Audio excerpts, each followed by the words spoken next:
നീ എന്ത് ചോറ് വയ്ക്കാൻ പറ്റുന്ന? നീ എന്തിങ്ങനെ പൈസ നോക്കി കൊടുക്കുന്നത്? എല്ലാം എല്ലാരും വിചാരം എന്നോ ഈ കീറിയ പൈസ ഇല്ലേ അതെല്ലാം റിക്ഷക്കാർക്ക് കൊടുത്തിട്ട് ഒഴിവാക്കാന്ന എല്ലാരും വിചാരം. നേരത്തെ ഒരു വാടക പോയിട്ട് ആളെ പൈസ തന്നിട്ട് പോകുമ്പില്ലേ ഇങ്ങനെ ചുറ്റിട്ട് ബീഡിയിലല്ലേ ബീഡി വലിക്കുന്ന രീതിക്ക് ആക്കിനി. ഞാൻ ആളെ ഇറക്കിയിട്ട് ഞാൻ ആടെ എന്നിട്ട് ഈ പൈസ എടുത്ത് നോക്കുമ്പോണ്ടമ്മേ രണ്ട് വേറെ ജില്ല കണക്കെ ലാസ്റ്റ് സ്റ്റിക്കർ ഒട്ടിച്ചിട്ടുണ്ട്. അത് ഞാൻ എന്താക്കി എപ്പോഴും ചെയ്യുന്ന കാര്യമല്ല എല്ലാവരും. ഞാൻ ആടെ പൈസയും വെച്ചിട്ട് വണ്ടി ഓഫാക്കിയിട്ട് ഞാൻ ആടെ തപ്പുമ്പോഴത്തേക്ക് കുറച്ചപ്പുറത്തേക്ക് എത്തിയിട്ടു. ആടെ പോയിട്ട് അയാളെ കണ്ട് വിളിച്ചിട്ട് കീറിയ പൈസ അയാൾക്ക് തന്നെ കൊടുത്തിട്ട് നല്ല നോട്ട് ഞാൻ മേടിച്ചു. അല്ല പിന്നെ എല്ലാരും എപ്പോഴും എത്ര കീറിയ പൈസ അറിയില്ല കിട്ടുന്നത്.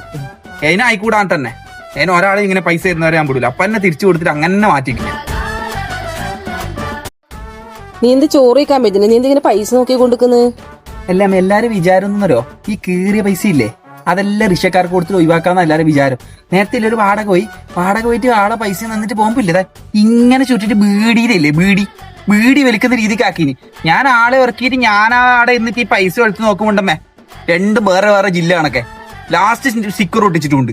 അത് ഞാൻ എന്താക്കി എപ്പോഴും ചെയ്യുന്ന കാര്യമല്ല എല്ലാവരും. ഞാൻ ആടെ പൈസയും വെച്ചിട്ട് വണ്ടി ഓഫാക്കിയിട്ട് ഞാൻ ആടെ തപ്പുമ്പോഴത്തേക്ക് കുറച്ചപ്പുറത്തേക്ക് എത്തിയിട്ടു. ആടെ പോയിട്ട് അയാളെ കണ്ട് വിളിച്ചിട്ട് കീറിയ പൈസ അയാൾക്ക് തന്നെ കൊടുത്തിട്ട് നല്ല നോട്ട് ഞാൻ മേടിച്ചു. അല്ല പിന്നെ എല്ലാരും എപ്പോഴും എത്ര കീറിയ പൈസ അറിയില്ല കിട്ടുന്നത്. അതിനായിക്കൂടാൻ തന്നെ അതിന് ഒരാളെ ഇങ്ങനെ പൈസ തരുന്നവരെ ഞാൻ വിടൂല. അപ്പൊ എന്നെ തിരിച്ചു കൊടുത്തിട്ട് അങ്ങനെ മാറ്റിക്കില്ല.